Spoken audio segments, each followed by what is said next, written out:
mid ka mid ah tuulooyinka waxaa yimid nin wuxuuna u sheegay dadkii deganaa tuulada wuxuuna u sheegay inuu iibsan rabo daanyeerada halkii daanyeerna $10 uu ogol yahay.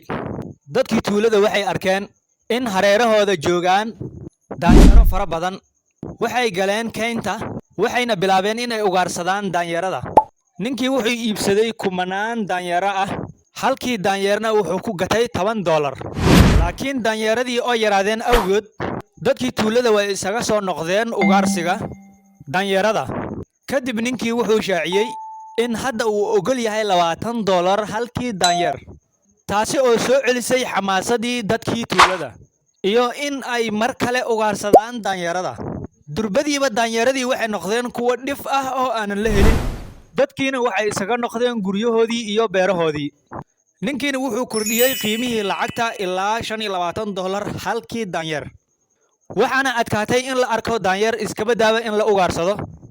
Intaas kadib ninkii wuxuu shaaciyay inuu ogol yahay $50 halkii daanyeer. Inkastoo ay khasab ahayd inuu u safro magaalada si uu u qabto howlo u gaar ah, howlihii gacanyarihiisa ayaa la wareegi doono hawsha iibsashada daanyeerada. Intii uu maqnaa gacanyarihii wuxuu u sheegay dadkii tuulada in uu ka iibin doono daanyeerada ku jira shabaqa, kuwaas oo uu ururinaya ninkii qiimo dhan $35 halkii daanyeer.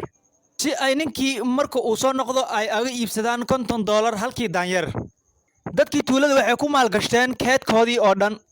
Waxayna gateen dhammaan daanyeeradii. Laakiin ma aynan arkin ninkii iyo gacanyarihiisa mar kale. Meel walbana waxaa iska joogjoogay daanyeeradii ay gateen. Hadda waxaad fahmi kartaan aaladda howlaha suuqa cryptocurrency. weliba si wanaagsan. Haddii aadan subscribe ii saarin mar kale ima arki doontid. Haddii aad ila socotidna hambalyo isoo dheh.